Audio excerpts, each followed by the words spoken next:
Welcome once again. We start from the National Assembly, where once again, what Nigerians have come to know as padding is trending because of what BudgIT has alleged that members of the National Assembly have once again indulged in padding.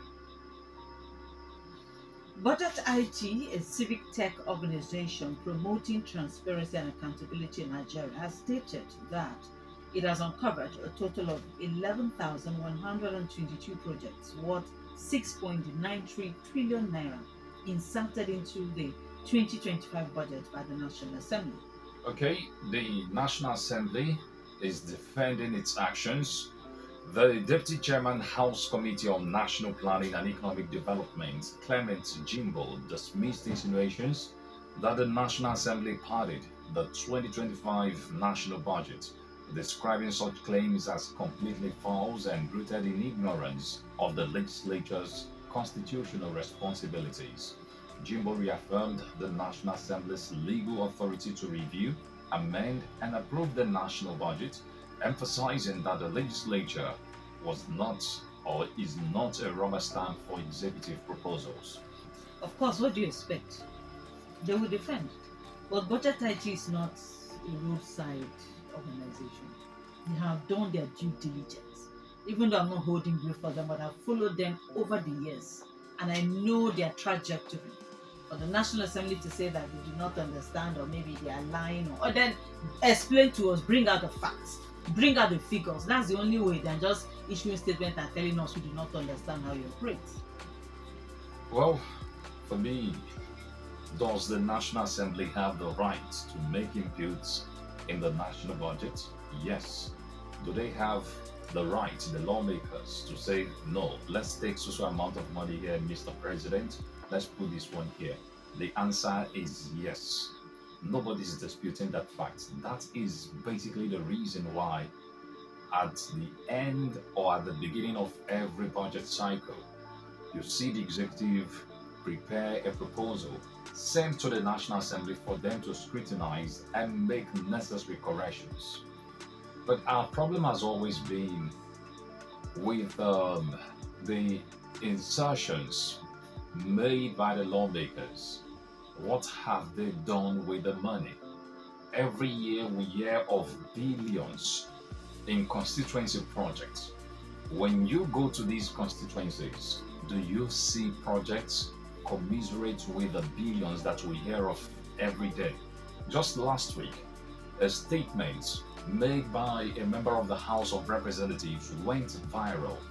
What did the lawmaker say? He said that since subsidy was removed, that every lawmaker, the least lawmaker, gets at least constituency projects worth a billion naira in Nigeria. But when you look around you, do you see projects commiserate with that amount? The answer is no. I think that is where the problem lies. The Deputy Chairman Committee on National Planning and Economic Development, Clement Jimbo, I believe that deep within him, he understands what budget was trying to say. We've seen abuse and misuse of constituency projects by lawmakers. What most of them do is they collect the sum, nominate contractors. Yes, they are quick to always tell you that they don't touch the money, that the money goes straight to contractors. But the question is, who nominates the contractors? The contractors work with these lawmakers. Something they're supposed to do with 5 billion naira, they may end up spending 2 billion naira, and 3 billion naira is shared. That is the trend in Nigeria. We also have seen a situation where some of these projects, you find lawmakers hiding it under agencies that should have no business with such projects. The one that comes to mind is that of the former Speaker, House of Representatives, Femi Gbajabiamila, who came under scrutiny some time ago when one project in his constituency or the contract or the funding agency was a Federal College of Education Technical, Umunze, in Orumba South Council area of Anambra State. Yes, imagine Federal College of Education Technical in Umunze, Anambra State, doing a contract for Surulere constituency. That was where um, Femi Gbajabiamila represented. And it's not just peculiar to Femi Gbajabiamila, it's scattered all over the place. You go to certain constituencies, you find out that maybe a lawmaker is renovating a primary school, and you take a look at the agency that is funding, quote and unquote, that project. You find out that it is an agency that should have no business doing that.